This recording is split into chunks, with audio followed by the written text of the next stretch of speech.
Everyone welcome to our channel. So జుట్టు తెల్లబడుతుందని చాలా మంది ఇంకా జనరేషన్ వాళ్ళైతే రంగు వేస్తూ ఉన్నారు. వాటి జోలికైతే అస్సలు పోవద్దండి.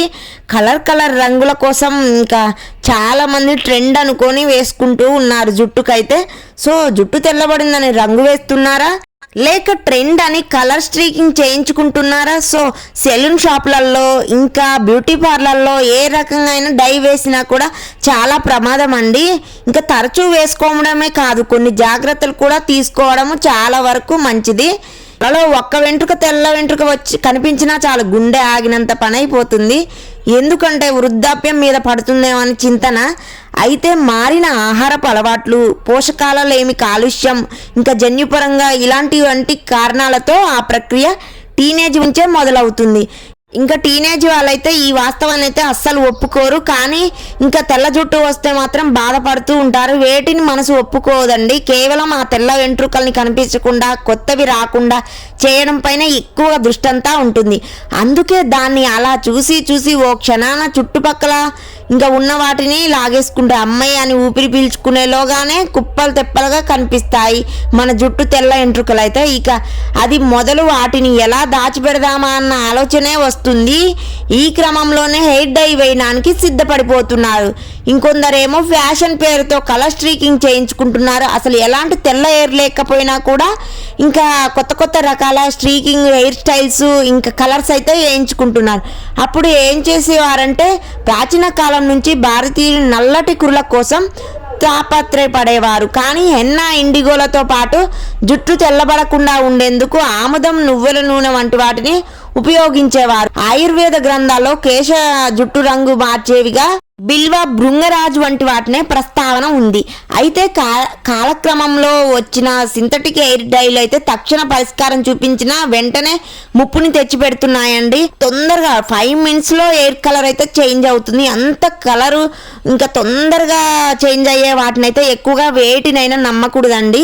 చాలా కెమికల్ ఉంటుంది. సో అవి అయితే మన స్కిన్ ఎలర్జీస్, స్కిన్ క్యాన్సర్స్, తొందరగా మన హెల్త్ ఖరాబ్ అవుతుంది. కాబట్టి మీరైతే చూసి హెయిర్ డైల్ అయితే తీసుకోవాలి. సో తెల్ల జుట్టు కనిపించగానే ఏదో కోల్పోయినట్టు డీలా పడిపోకండి. ఇప్పుడు ఇది ఓ ట్రెండే అయింది. సెలబ్రిటీల నుంచి సోషల్ మీడియా ఇన్ఫ్లుయెన్సర్ల వరకు దీన్ని ఫాలో అవుతున్నారండి. 13 ఏళ్ల వయసులో జుట్టు నెరుపు మొదలైందండి. హెయిర్ డైతో కొన్నాళ్ళు దాన్ని దాచిపెట్టే ప్రయత్నం చేసినా కూడా ఇంకా తర్వాత వాస్తవాన్ని అంగీకరించడం మొదలు పెట్టండి. రసాయన రంగులతో మీకేమైనా అలర్జీలు ఉన్నాయేమో ముందే గమనించుకోవాలి. చెవి వెనుక జుట్టుకి కొద్దిగా వేసి ప్యాచ్ టెస్ట్ అయితే ఖచ్చితంగా చేసుకోవాలండి.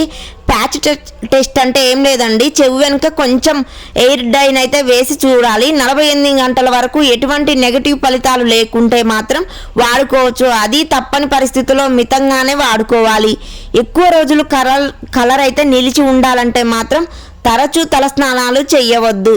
సూర్యకాంతి నుంచి జుట్టుని కాపాడుకోవడానికి స్కార్ప్, టోపీలను వాడండి. స్కార్ప్ వేసుకోవడం వల్ల ఇంకా మనకి ఎలాంటి పొల్యూషన్ ఇవన్నీ పడవు కాబట్టి మన హెయిర్ అనేది చాలా హెల్దీగా ఉంటుంది. లేదంటే యూవీ కిరణాలు అయితే కలర్ త్వరగా పోయేలా చేయడంతో జుట్టుని పాడు చేస్తాయండి.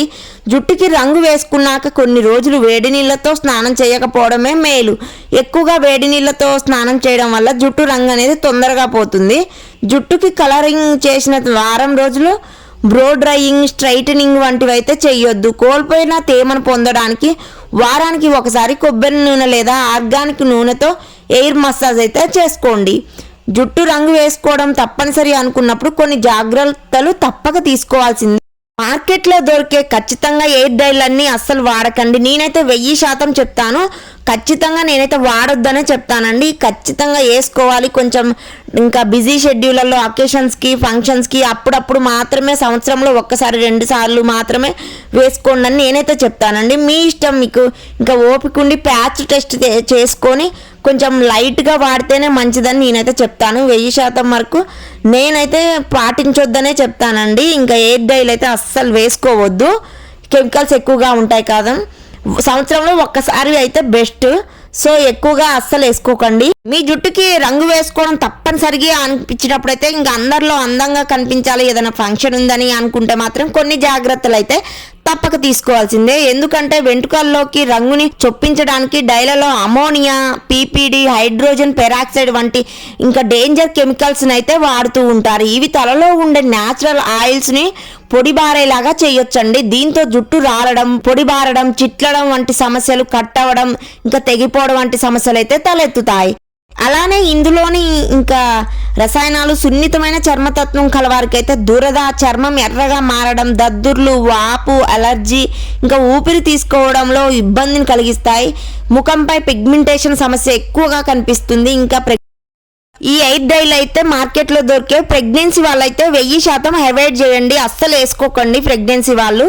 అంతేకాదు హార్మోన్ల అసమతౌల్యత, ఇంకా క్యాన్సర్ వంటి వాటికి ఎక్కువగా దారి తీసే అవకాశం ఉంటుందండి.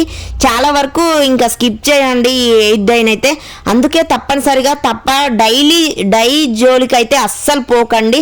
అలాగే తక్షణ రంగుని ఇచ్చే బ్లాక్ హెన్నా, బ్లాక్ కలర్ షాంపూలో రసాయనాలు కాస్త ఎక్కువ ఉంటాయి కాబట్టి పైరాక్సైడ్ లేనివి అయితే ఎంచుకోండి. బదులుగా సహజమైన వెజిటేబుల్ డైలను ఎంచుకుంటే మంచిది. ఇంకా గోరింటాకు లాంటివి అయితే తీసుకోండి. రంగు వేయాలనుకున్నప్పుడు కొన్ని రోజుల పాటు తలకి ఏ ఉత్తి వాడదు. 2 రోజుల ముందే తల స్నానం చేసి నాణ్యమైన కండిషనర్ను వాడాలి. అలానే కలర్ వేసుకునే ముందు ముఖానికి ఇంకా మాడకు కూడా మాయిశ్చరైజేషన్ అప్లై చేసి తర్వాత డై వేసుకోండి. అలానే వెంటనే కాకుండా కాస్త టైం ఇచ్చి ఎయిర్ డై అయితే యూజ్ చేయండి. నేనైతే 1000% చెప్తాను. అసలు ఎయిర్ డైలు అయితే మంచిదే కాదు హెయిర్కి అయితే. సో ఎక్కువగా ఎయిర్ వెళ్ళిపోతూ ఉంటుంది. ఈ ఎయిర్ డైల వల్ల తొందరగా 2 మీటర్ వస్తుందంటే ఎంత కెమికల్స్ ఉండాలి, ఎంత ఎఫెక్ట్ పడిద్దో మన స్కిన్ మీద మీరే ఆలోచించండి. సో నా వీడియోస్ నచ్చితే ప్లీజ్ సబ్స్క్రైబ్.